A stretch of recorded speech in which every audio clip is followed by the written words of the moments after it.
పద్మనాభం జంక్షన్లో ఘనంగా సాయిబాబా పార్వతమ్మల ఆలయాల వార్షికోత్సవాన్ని ఆయా ఆలయాల ధర్మకర్త మొకర అప్పలనాయుడు ఘనంగా నిర్వహించారు.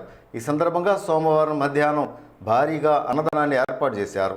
21వ వార్షికోత్సవం సందర్భంగా గత 3 రోజులుగా సాయిబాబా మరియు పార్వతమ్మ ఆలయాల్లో ప్రత్యేక పూజలు జరిపించారు. ఈ కార్యక్రమానికి ముఖ్య అతిథిగా మాజీ మంత్రి గంటా శ్రీనివాసరావు తనయుడు రవితేజ పాల్గొన్నారు. మరియు మాజీ ఎంపీపీ గోపీబాబు, మాజీ జడ్పీటీసీ దామోదరరావు, టీడీపీ అధ్యక్షుడు కె రమణ, యూత్ అధ్యక్షుడు కె సత్యనారాయణ తదితరులు పాల్గొన్నారు. ఇదిలా ఉండగా ఆలయ ధర్మకర్త అన్నమయ్య ఇటీవల వైసీపీని వీడి టీడీపీలో చేరిన విషయం తెలిసిందే. దీంతో ఆ పార్టీకి చెందిన నాయకులు, కార్యకర్తలు ఈ దైవ కార్యక్రమానికి హాజరవ్వకపోవడం స్థానికంగా చర్చనీయాంశమైంది.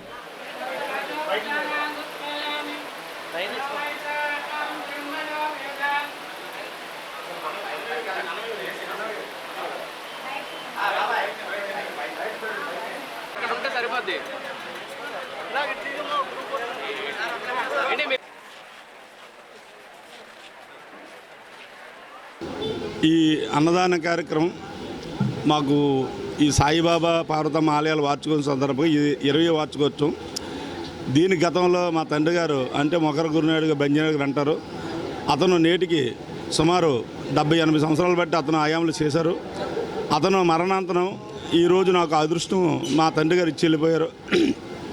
అందరూ కూడా తల్లిదండ్రులు ఆస్తుపాస్తులు ఇస్తారు, కానీ ఈరోజు మా తండ్రి గారు మాకు ఈ అన్నదాన కార్యక్రమం ఇవ్వడం జరిగింది.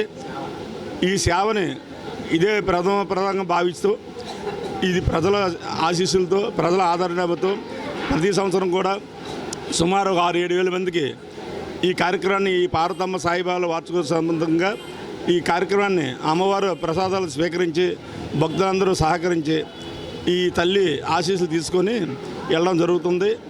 ఇది ఎప్పటి నుంచో మాకు ఆనవాయితండి, ఈరోజు కాదు.